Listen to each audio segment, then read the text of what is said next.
আমি ডক্টর রিনিকা মজুমদার। এইটা আমরা এবারে প্রবেশ করছি আরো থেরাপি, সাইকি, হিউম্যান মাইন্ড, কিন্তু এটা মডার্ন এরা। আমাদের একটু চিন্তা করতে হবে মডার্ন এরাটা কি। আমরা কিন্তু ইউরোপের কনটেক্সটে কথা বলছি। মডার্নিজম, মডার্ন এরা বা আধুনিকতা।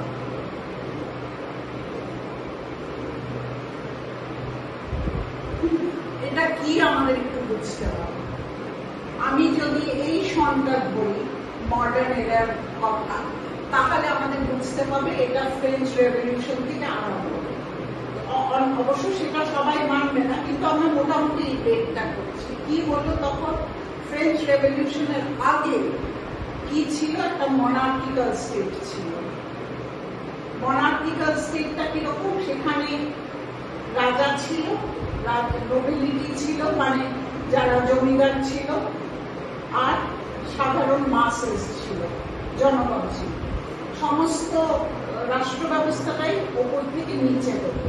আর রাজার আইনটা কি ছিল? Divine command. তার মানে এটা রাজা কোনো রিজনের উপরে বেস করে আইনগুলো বা লগুলো ছিল না। এটা ছিল যেগুলো ধর্মীয় শাস্ত্রগ্রন্থে, এখানে খ্রিস্টানিটিতে লেখা আছে।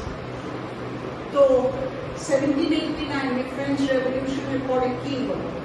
আচ্ছা, আমাদের এটা একটু কন্ট্রাস্ট করে দেখতে হবে।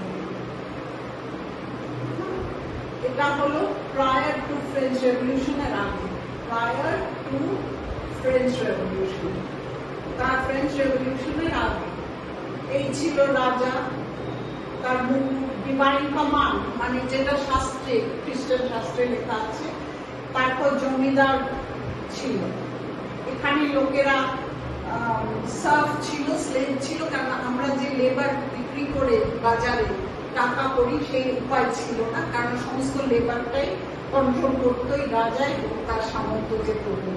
তারপরে মাসেস ছিল, জনসাধারণ।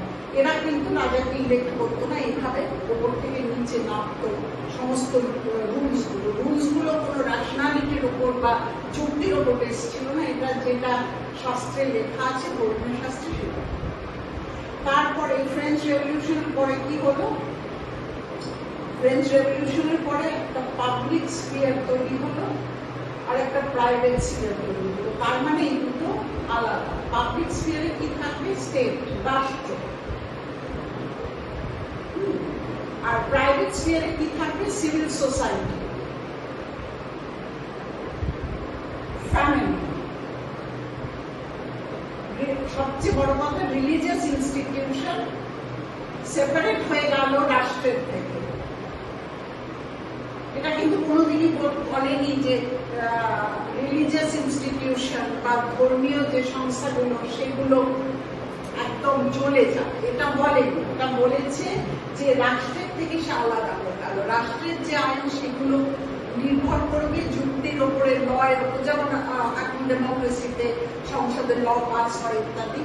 আর লোকেরা তাদের ধর্মীয় অনুষ্ঠান পালন করতে পারে, সেটা প্রাইভেট, এটার সঙ্গে এটা কোনো কানেকশন নেই।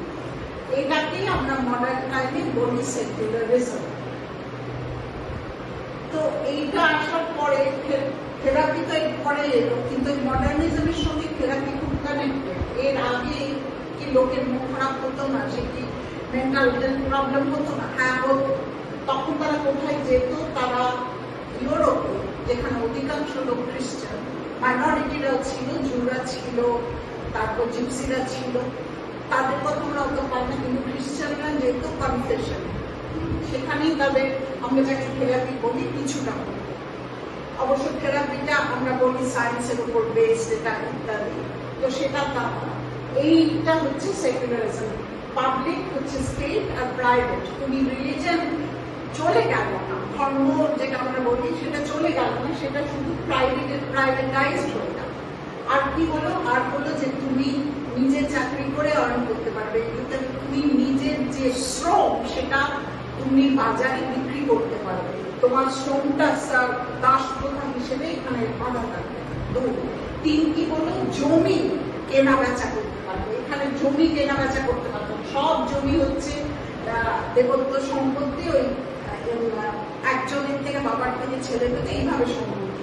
এটা নতুন একটা ট্রেন্ড এলো ইউরোপে, ধীরে ধীরে ফ্রান্স থেকে সব জায়গায় এটা ছড়িয়ে গেল। এবং এই যে কাঠামোটা, এটার মধ্যে কিন্তু ধীরে ধীরে থেরাপি। কিন্তু প্রথম যে লোকটার কথা আমি বলবো তার নাম হচ্ছে রেনে ডেকার্ট। তিনি একজন দার্শনিক এবং বৈজ্ঞানিক এবং অঙ্কবিদ ছিলেন। স্পেশালি তার অঙ্ক জিওমেট্রি, যাতে এখনো পড়ানো হচ্ছে। এটার আরেকটা পরিচয় আছে, সেই সময় আরেকটা রেভলিউশন হয়েছিল মানুষের চিন্তাধারায়। সেটা হচ্ছে গ্যালিলিও প্রথম বললেন যে যেটা চার্চ বলছে যে পৃথিবীটা মধ্যখানে সূর্য চারদিকে প্রদক্ষিণ করে, সেটা ঠিক না। ওনার যে রিসার্চ অবজারভেশন সেটা কিন্তু উল্টো কথা বললো, যে সূর্যটাই আমাদের পুরো সোলার সিস্টেমটাকে সমস্ত গ্রহকে ধরে রেখেছে এবং পৃথিবী একটা গ্রহ যেটা তার চারদিকে ঘুরছে। ওনার যে ডিসকোর্স, গ্যালিলিওর কথা বলছে, সেটাকে সেন্সার করা হলো। সেটা ইটালি পেরিয়ে ফ্রান্সে আসলে রেনে ডেকার্ট করে সেটাকে পাবলিশ করলো। তারপরে সে আমরা আস্তে আস্তে অ্যাকসেপ্ট করলো। রেনে ডেকার্ট কেন ইম্পর্টেন্ট আমাদের জন্য, কারণ উনি প্রথম যিনি একটা অদ্ভুত ডিভিশন আনলেন। যেমন প্রাইভেট পাবলিক ডিভিশন, সেরকম উনি একটা মাইন্ড আর ম্যাটারের ডিভিশন আনলেন। কিভাবে আনলেন সেটা নিয়ে আমি বিস্তারিত আস্তে আস্তে বলছি, এবং এটা আমি পরে রিপিটও বলবো, কারণ এটা একটু কমপ্লেক্স। আর এটা না বুঝলে ফ্রয়েডের থেরাপি কিভাবে এসেছিল, তার হিস্টোরিক্যাল কনটেক্সট কি, অবশ্য সেটা বলতে গেলে অনেক বেশি বলবো, অত দূর না গিয়ে অন্তত রেনে ডেকার্ট তাকে বুঝতে হবে। তো রেনে ডেকার্টের সময়